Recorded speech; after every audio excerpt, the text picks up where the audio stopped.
People think Akali is super mechanical, and people think she isn't. I'm team super hard, because when I played her for the first 100 games, I kid you not, I sprinted it. I'm talking 0-10 every game. I am DZe. I'm a Challenger AKALI main, so I started in season 10. I've been playing, this is my 4th season. So when I first started League, I was like gold in season 10, and 3 years later, we finally hit Challenger, and now we're here. I'm someone who, when I play a video game, for example, let's say like a fighting game, like a Street Fighter or a Tekken or any game in general, I like to be like a master of some specific mechanic in that game. One day I was just playing my Yasuo in a ranked game, maybe I was like platinum at that time, and then there was an enemy Akali that completely destroyed my team. I was very impressed, actually. I was like, wow, I feel like there's genuinely nothing I could do to beat her. Felt like that player was so good. Like, I could tell how good she was on Akali, on that champion, and that's something I really like, when you're able to tell how good someone is on it, because the champion has a lot of skill expression. I really enjoy that. So when I got destroyed by this specific Akali, I ended up trying to practice her and play her. Akali gets countered by Lockdown CC since she likes to move a lot during the fights. This very low mobile and CC-less champions like Victor, for example, are her best matchups because they lack the ability to lock her down. Now, if you think of mid lane champions with Lockdown CC that are very easy to land, or any champion that reveals Akali in stealth, are basically her worst matchups, since Akali, her whole champion identity, is very oppressant because of her W. Her Shroud is a very strong ability, it stealths her and makes Akali invulnerable. But any AoE damage, AoE CC and lockdown damage reveals her. That's why Galio, Vex and Akshan are her worst matchups. Now, Akali, her level 1 to 6 is very devious because of her energy levels on her Q. Akali is a champion when she does damage you want to spam Q and weave in autos with her passive. Unfortunately, energy champions are kept at 200 energy. Akali, her Q at the start of the game costs 130 energy, which means you can only use 1 Q until you regain more energy. Every point in Q will decrease the energy cost. This makes Akali, her level 1, notoriously one of the weakest in the game. And here is how DZe takes this in account. So her level 1 is very weak. In the mid lane role, there's a lot of ranged champions that you're going to face. So what this means for Akali is that you're going to get poked level 1 especially. We're going to start with level 1. You're going to get poked a lot. You're going to take autos to the face, because every time you go for a CS, they're going to have that opportunity to hit you, since you are melee and they are ranged. Luckily though, for Akali, what you have to consider is that she has high base HP. She has high base HP regen as well. So what does that mean? Is that whenever you get hit, Akali will heal that back up fairly quickly compared to other champions. Now, what you can do to make her laning phase easier with this is pair up her high HP regen with the runes Second Wind and Overgrowth. So what Second Wind does is basically every time you get hit, you're gonna heal an amount back. So that will pair very nicely with Akali's HP regen, right? So whenever you're getting hit, you'll start to heal that back over time slowly. This will allow you to, like, the enemy will hit you, think that you're gonna be low, but then boom, 30 seconds later, you're actually higher HP than they anticipated, and you can now trade back. You can also pair this with the item at the start of the game, Doran's Shield. So you want to pair Second Wind, your high HP regen, and Doran's Shield. All of these together is going to make it so you're actually quite tanky level 1, and you have a lot of HP regen back. So that's how you're going to play level 1. Level 1, you're going to wait. You're going to let them hit you a bit. You're just going to go for farm, because your power spike is level 3. Level 3 and level 6 is when you can truly play the game. And at level 3, you have 2 options, actually. So there's 2 ways you can play it. So we already touched on how every time you put a point in Akali Q, the energy goes down, correct? So there's 2 things you can do at level 3. The first option is put 2 points in Q, 1 point in W, and no point in E. So you're not going to be using your E. What this does is give you a weaker energy cost for your Q, and you can trade with the enemy using your Q and W in lane with 2 points in Q. You're not going to use your E. So it'll give you more damage, more opportunities to land Q. And on the flip side, what else you could do is you just do 1 Q, 1 point in Q, 1 point in W, 1 point in E. So So in this situation, that means you're using your E. So what you have to think about is, are you in a lane where the enemy is giving you a lot of opportunities to land E? Yes, level E and trade at level 3 because your E will do a lot of damage. Are they not giving you a lot of opportunities to trade with E? Are they sitting in their minion wave? Yes, so then put 2 points in Q and trade with QW. So level 1 to level 3, you're not going to fight. As soon as you hit level 3, you're going to either choose 2 points in Q or 1 point everything, and you're going to look for trade. Once level 3 hits, you're going to look for that trade on the enemy. You're going to try to get them a bit, we're going to say 60%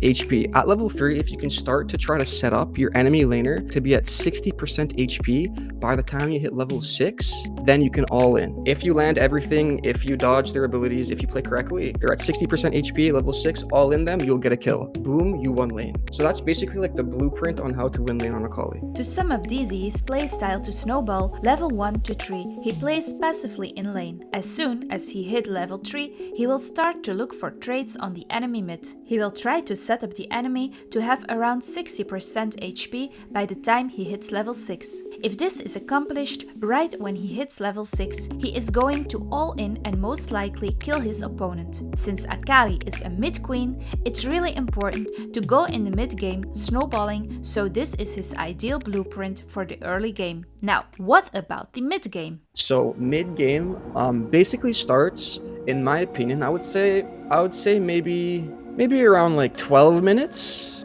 Once again, League is never black and white. Mid game could start earlier, it could start later, but I would say around 12 minutes mid game. Let's say when a tower is about to be taken, one tower is gone on the map, mid game commences. So this is usually level 6 plus, at least, maybe level 8, level 9 mid game starts. And so by this time, Akali will also have one item. She'll probably have her first item. Akali is a very versatile champ as well. I want to touch on this before I start talking about mid game as well, because it always depends on what items you have, because that changes the identity of how you're playing. Akali is a very versatile and flexible champ. And when I say this, I mean she can use a lot of different runes. She can use a lot of different playstyles. She can use a lot of different items. Now, what are these different runes, different items, different playstyles? Basically divide them in like 2 categories. There's Bruiser Akali, Bruiser DPS Akali. So she's a bit more HP. She does more DPS, so damage over time. She's more consistent with her damage. She's more like a mage, basically. And then there's Assassin Akali, right? This Akali would try to one-shot the enemy squishies. It's really more fast-paced. It's not DPS as per se. You're just trying to do a lot of damage very fast. So there's 2 different playstyles. For the Bruiser Akali, the DPS Bruiser Akali, it's Conqueror Liandry's Riftmaker. So what does this build do? Just as it says, it's a Bruiser DPS Akali build. Conqueror Liandry's Riftmaker. That means you'll have a lot more HP values. You'll be around like 3k plus HP values. You'll have a lot more consistent damage. Consistent damage means you're constantly hitting and doing damage over time during the fight. You're constantly landing Qs, you're constantly in shroud, you're constantly hitting them. It's like a constant type damage over time. And with the one-shot electrocute Akali build, so that's the other spectrum, you want to go Lichbane right now as the build. Lichbane electrocute Akali, you're going to try to focus their squishies, their ADCs, their enchanter supports, their squishy junglers, and you're trying to really focus your targets, choose them wisely, and one-shot them.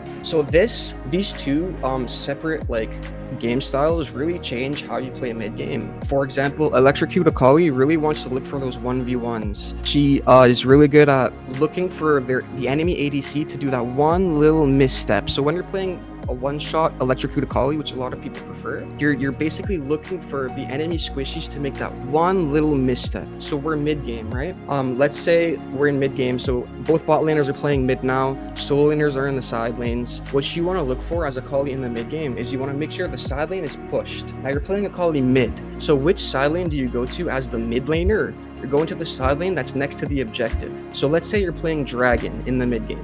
That means you want to be in the side lane that's next to Dragon. Okay, let's say Dragon's dead and you're playing for Herald in the mid game. So you want to be on the side lane that's next to Herald as the mid laner. So Akali is in mid game. Akali's going to go into the side lane. She's going to make sure that lane is pushed. She's going to make sure the side lane next to the objective is pushed. Now, once that side lane is pushed, she can now move into the jungle and look for those squishy one-shot opportunities once the side lane is pushed. If the enemy is contesting that side lane push, then Akali likes that as well. That means you're both fighting in side lane 1v1 for the push. Akali will look to take that 1v1 inside and win versus the mages or anything else that the enemy team picked. Now let's say the enemy team lets you shove the lane. So you get the lane shoved and they're not contesting it because it's a mage and they don't want to fight. That's usually the case. So you're going to get your side lane shoved and you're going to rotate the team looking for those objectives. You're going to set up vision. You're going to play for towers. You're going to look for the squishies. You're going to wait for them to get out of position. For the 1 split second they're out of position, that's when you can go in and seize the opportunity to kill them. Now, Conqueror Leandra's Akali plays a little different. They prefer to team fight because they can act as a frontline for their team. So instead of looking for those 1v1s and instead of looking for those squishy picks, instead of looking for the enemy team to be one like misstep out of position, Conqueror Bruiser Akali will play a much more standard game and look to group with their team, sit on them, look to fight with their team, look to create team fights, look to force objectives in a sense. So it's a little different on their game styles, but both Akali builds become super strong at mid game. So one item is essentially all Akali needs to start taking over the game. And that's why she's so oppressive mid game, because she's a lot of tools and a lot of utilities. She has no mana issues, she's very tanky, she does a lot of damage, and her damage will peak mid game. So what this means is that once mid game starts to settle, so I'm gonna say like maybe 25 to 30 minutes, that's when late game kicks in. So this means every champion is almost on their like core build, so that's like 3 to 4 items. Akali doesn't necessarily fall off, but she's not a late game champion. So late game champion would be like something that scales super well, so like Veigar, for example, Hui, like mages, well, Cassiopeia, they'll all scale much harder than Akali. So what this means is that during that mid game, when you get to mid game and you get that power, you have to look for those leads, either looking for the squishy opportunities, taking all objectives, looking for vision, getting those side lane pushed. You have to hold on to that lead, because if you eventually die after mid game, that's why a lot of people will often say on Akali, oh wow, I go 10-0 but I can't win the game sadly. It's because that one death is very rough. It most likely happened mid game, and that's when you're starting to fall off. The key to master Akali is to get a lead mid game and hold it. Basically like have your foot on the gas of the car in mid game and never let go of the pedal.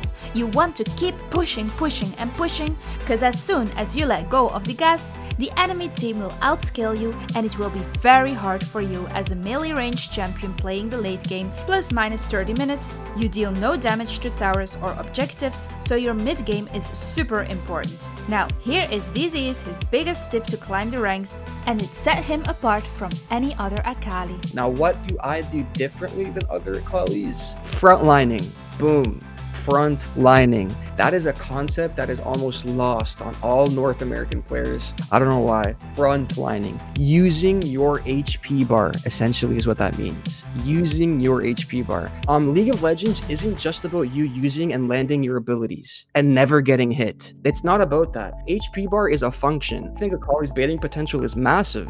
On top of the fact that she can build Zhonya's, right? Zhonya's is by default one of the best baiting items in the game, right? It's almost broken in a sense because you can bait with their whole team. You can use your HP bar. You can run in 1v5, tank maybe 1 or 2 abilities, and then when you're a little low, boom, you hit Zhonya's, and now you're baiting everything. So Akali can do that without Zhonya's. She can go in, she can bait a lot of abilities, and then shroud. A lot of Akalis won't do that. They'll sit behind their team, let their team fight, and then they'll come all the way at the end and clean up, or try to either succeed cleaning up or fail cleaning up. But I play very differently. I'm going to be leading my team at the front, either engaging myself or getting engaged on, so baiting the enemy team.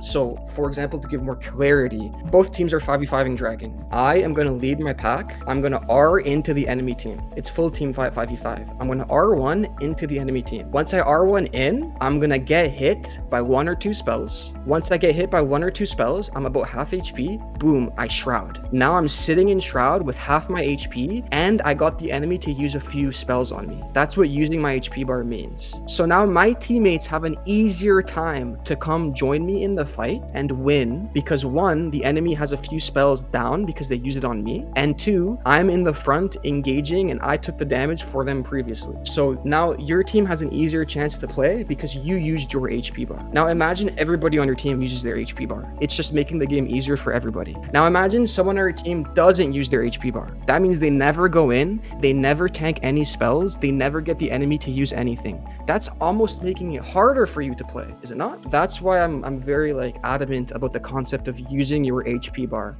and that's something a lot of other Akali players don't do. Now don't get me wrong, Akali is very good at cleaning up and doing that playstyle. That's why she's awesome, because you can successfully have that playstyle of never engaging, sitting outside your fight and just cleaning up. She's very successful at that playstyle. But I just think logically using your HP bar will help your teammates play the game easier, and you have a champ that's very good at doing that, so you can go ahead and do it.